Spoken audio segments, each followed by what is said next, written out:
Quero lançar um infoproduto, mas não sei por onde começar. Esse é o tema do vídeo de hoje. Mas antes de começarmos, deixa eu me apresentar. O meu nome é Marina Junqueira e eu criei esse canal para compartilhar o meu conhecimento sobre a área dos infoprodutos e dos lançamentos. Se tu tens alguma dúvida sobre essas áreas, deixa aqui embaixo nos comentários que eu terei todo o gosto em ajudar. Agora, sem mais delongas, vamos passar para o conteúdo de hoje. A ideia do vídeo de hoje é fazer um overview sobre aquilo que é necessário para lançar um infoproduto. Eu não vou entrar em nível detalhado de cada passo que é preciso fazer, mas é assim, mais uma visão geral daquilo que é necessário. Para começar, vamos então definir o que é um infoproduto. O infoproduto, ele nada mais é do que a transmissão do conhecimento no formato digital.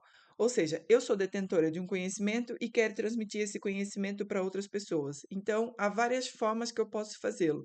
Seja formato de e-book, de curso online, mentoria, webinar, podcast, até templates, planilhas, comunidades, onde a interação é feita dentro de plataformas digitais, workshops também, ou seja, qualquer transmissão de conhecimento que é feito no formato digital é considerado um infoproduto. E quais são as vantagens desses infoprodutos?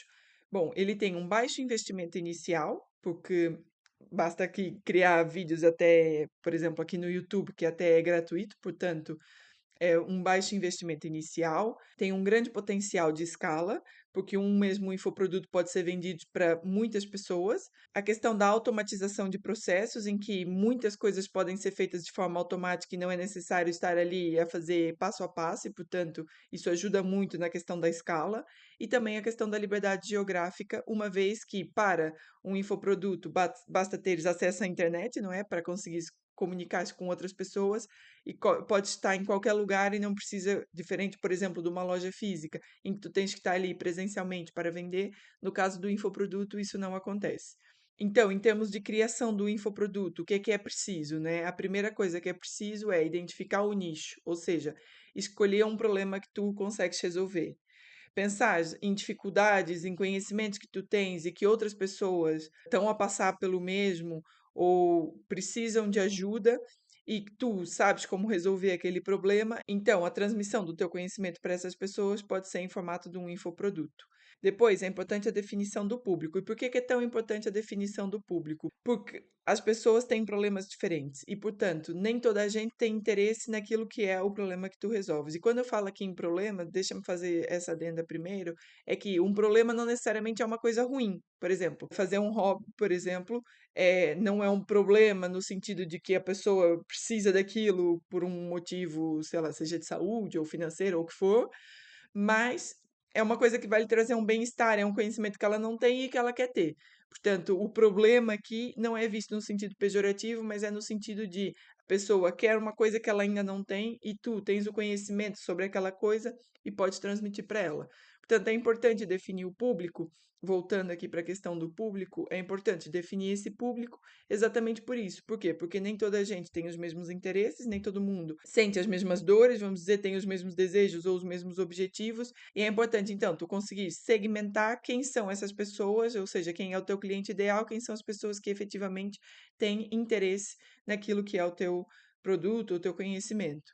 Depois, é importante tu organizares um método, porque o facto de tu teres conhecimento não necessariamente faz com que tu consigas transmitir ele, se ele for todo despegado, não é? Se for todo bagunçado, talvez as pessoas não consigam entender. Então é importante que esse conhecimento esteja definido dentro de um método que seja replicável, um passo a passo, por exemplo, que é para as pessoas conseguirem obter essa transformação que tu estás a propor e desenvolver então o produto, não é? Transformar esse método, esse passo a passo que tu fizeste dentro de um produto que seja adequado àquilo que é a realidade de cada um. E quando falamos em produtos, falamos aqui numa variedade, não é? Como eu disse no início, existem vários formatos possíveis para o infoproduto, e aí, depois de ter definido, então, qual vai ser a dor que tu vais resolver, quem é o público que tu vais falar, depois de sistematizar aquilo que é o teu conhecimento, colocar ele dentro de uma estrutura, de um método, então convém tu definir qual vai ser a forma ou as formas,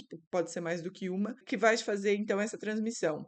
Pode ser um e-book, um guia, um template, que são assim mais simples, não é? Mas que com alguma informação compilada também consegues aqui passar rapidamente valor para as pessoas, ou cursos online com videoaulas em que tu vais conseguir agregar mais valor do que, por exemplo, um e-book, porque tem ali um vídeo em que explicas mais detalhadamente para a pessoa o que é que são aquilo que são os pontos principais que ela tem que ter em atenção, o que é que ela tem que fazer e etc.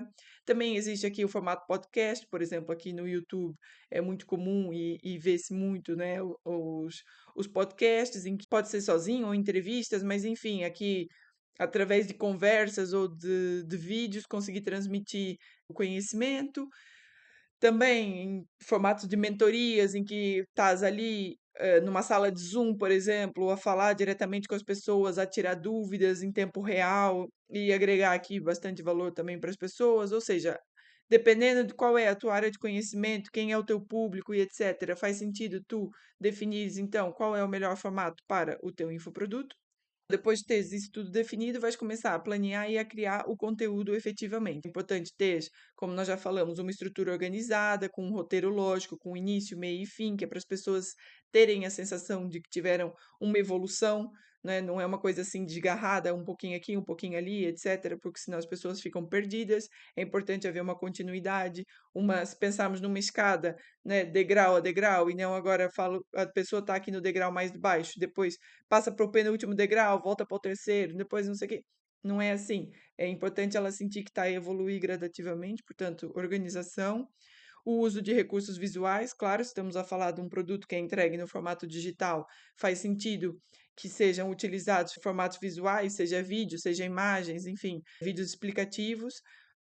Exemplos práticos é muito importante também criar essa questão de exemplificação, porque às vezes só falar os conteúdos fica um pouco confuso ou fica muito teórico e as pessoas não conseguem visualizar. Portanto, exemplos práticos é muito importante aqui na questão da garantia de que as pessoas vão conseguir efetivamente entender aquilo que está a ser transmitido e sempre focar na transformação, né, nos resultados das pessoas. Lembrar sempre que o resultado de um infoproduto não é a venda, mas sim a transformação final do teu cliente ou do teu aluno. Depois, passando aqui para a questão das plataformas, os infoprodutos normalmente são disponibilizados dentro de plataformas onde as pessoas podem aceder a esses produtos e, portanto, existem aqui vários tipos e uma variedade de plataformas e o intuito aqui não é dizer qual é melhor e qual é pior, porque não existe, existe aquela que as pessoas adaptam-se melhor, sendo certo que há plataformas que são mais conhecidas do que outras e mais comuns de serem vistas no mercado. Eu trouxe aqui algumas como exemplo, mais uma vez, isso não é uma indicação de plataformas, são só exemplos. Olhando aqui para as plataformas que funcionam por comissão, que são plataformas que são ideais para quem está a começar, porque exatamente pelo facto delas funcionarem por comissão, elas não têm um valor associado fixo, o que ajuda quem está a começar, porque só cobram uma porcentagem do valor consoante a venda. Se não houver vendas, elas não cobram nada. Então, na fase inicial, elas podem ser vantajosas exatamente por isso, por não haver um valor fixo estipulado.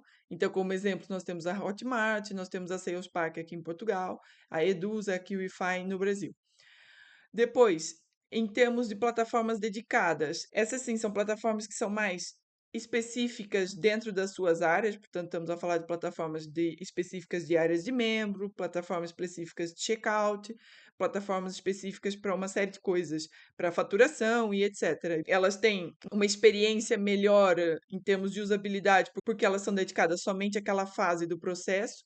No entanto, o que é que acontece quando usas plataformas dedicadas? É que tem que ter plataformas para tudo, né? Então tens que ter, enquanto que, por exemplo, no caso de uma Hotmart, tu consegues ter o checkout e a área de membros no mesmo sítio, e às vezes até as próprias landing pages, até o e-mail marketing consegues fazer dentro da própria Hotmart. Aqui, nesse caso, quando usamos plataformas dedicadas, vai ter que ter uma plataforma de e-mail marketing, vai ter que ter uma plataforma de área de membros, uma de checkout, etc. Pode parecer mais trabalhoso e por isso elas não são tão recomendadas para quem está a começar, mas para quem já está aí no mercado, já tem vendas e já começa a ter aqui um certo valor agregado nas vendas, elas acabam por serem vantajosas em relação às plataformas por comissão, porque as plataformas por comissão normalmente a longo prazo e em grandes volumes acabam por sair mais caro do que a mensalidade dessas plataformas dedicadas. Então, aqui como exemplo, em áreas de membros, nós temos a Curso Educa, a Academia, a Mainbox, o próprio Circle, que também serve para as comunidades. Temos Checkout, a Guru Digital Manager também, enfim, há dezenas de outras. Mais uma vez, aqui não é recomendação, é só exemplos. Depois há a questão da hospedagem poder ser feita também no próprio site. Por exemplo, no ClickFunnels isso é possível, tu tens ali os teus vídeos, as tuas aulas alocadas e tens um subdomínio em que só os alunos vão ter acesso àquele subdomínio, então consegues fazer tudo por ali. É um controle maior, um reforço maior da marca, no entanto, requer aqui um nível bastante mais avançado e também tem um preço um pouco mais elevado. Eu coloquei aqui em termos de dica o System.io, que é uma plataforma que tem um plano gratuito para quem está a começar e que nesse plano gratuito é possível utilizar muitas ferramentas. Então, há muita gente que usa o System.io para começar, mas tal como todas as outras ferramentas gratuitas, ela tem muitas limitações, principalmente aqui em termos de design, enfim. Eu particularmente não utilizo, não tenho nada contra, pelo contrário, eu até costumo recomendar para algumas pessoas usarem, mas em termos estéticos eu sinceramente acho um pouco feia e por isso eu não uso. Mas é uma opção e é uma opção bastante válida porque ela tem sim muitas opções dentro do plano gratuito que ajudam muito para quem está a começar. Depois, passando então para a questão das estratégias de marketing e lançamento, depois de termos definido então toda a base do nosso produto, não é? O nosso nicho, o público, o método, a forma de entrega e etc., e até as plataformas que vão ser utilizadas, então chegou a hora de criar fazeres o teu lançamento, o pré-lançamento, em que vais fazer ali uma criação de expectativa, vai criar conteúdo para gerar valor e começar a construir uma lista, uma audiência. Pois a criação de landing page também vai ser necessário, não é? As páginas em que, se fores fazer um lançamento, vai ter que ter uma página de captura, onde as pessoas vão se inscrever para o teu evento online, ou também página de vendas. As páginas, no fundo, são a tua montra, é o sítio onde tu vais mostrar para as pessoas, né, de forma assim direta, quais são os benefícios do teu produto e qual é a transformação que ele vai promover, então, na vida dessas pessoas. Depois, claro, né, vai haver toda essa parte da divulgação, principalmente hoje em dia na parte das redes sociais, mas também no e-mail marketing, anúncios e etc. Pronto, para conseguir atrair o máximo de pessoas possível para o teu lançamento e criar aqui esse relacionamento constante com o teu público que está a ser criado, responder a dúvidas, compartilhar resultados de alunos, também ajuda a trazer aqui um pouco de autoridade e mostrar que efetivamente o método funciona para que mais pessoas possam se interessar.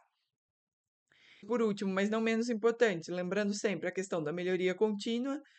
Para começar, tu não precisas ter tudo feito nem tudo perfeito, até porque perfeição não existe, não é? É importante tu desenvolveres um MVP, que é o mínimo produto viável, criar essa primeira versão, um produto que já seja possível a pessoa ter a transformação com ele, mesmo que ele ainda não esteja 100% lapidado, que é para conseguir exatamente com essas pessoas que estão a começar ali com o teu método, a utilizar, conseguir receber feedback, conseguir perceber ok, o que que eu preciso fazer para melhorar? Como é que eu faço para as pessoas chegarem na transformação mais rápido ou de forma mais efetiva? Enfim, desenvolver o MVP e depois coletar esse feedback exatamente para conseguir fazer a melhoria. E não é só ouvir o feedback, é ouvir e implementar aquilo que foi dado como sugestão para que haja efetivamente uma melhoria do teu produto e com o tempo conseguir escalar estruturado, né? Porque também não adianta nada. E às vezes pode acontecer, a pessoa escala muito rápido, porque, enfim, tem uma oferta muito boa, muito atrativa, um nicho em que as pessoas se interessam muito e acabam por crescer muito rápido, mas depois não tem a estrutura feita e aquilo acaba por gerar ali alguma insatisfação.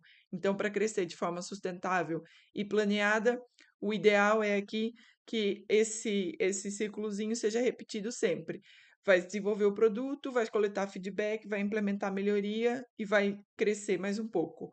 Vai pegar nesse crescimento, não é? Que vai ser o seu novo MVP, vai fazer sempre esse ciclozinho de forma contínua, porque a melhoria, ela nunca acaba, há sempre qualquer coisa que nós podemos melhorar, portanto, isso é muito importante. Então, é assim, de forma geral, esse era o conteúdo do vídeo de hoje, um overview muito por alto daquilo que é preciso para um infoproduto, portanto, é preciso primeiro definir qual é o problema que tu resolves, quem é o público que tem interesse na resolução desse problema, qual é o teu método, ou seja, o passo a passo que tu consegues criar para que as pessoas consigam ter essa transformação. Escolher as plataformas, a forma como vai ser ensinado, né, o formato, o tipo de infoproduto que vais fazer. Começar, então, a criar, a fazer todo o lançamento, ou enfim, começar a fazer as primeiras vendas para conseguir recolher o feedback e melhorar, e assim conseguir aos poucos escalar e ter cada vez mais venda e cada vez mais sucesso, que é isso que todos nós buscamos, não é? Portanto, se ficou alguma dúvida, se tem alguma fase desse processo todo que tu queres ver mais detalhado aqui no canal, deixa aqui embaixo nos comentários. Não esqueçam também de subscrever o canal para me ajudar. Enviem para outras pessoas que possam ter interesse nesse tipo de conteúdo. E muito obrigada por estarem aqui. Até o próximo vídeo.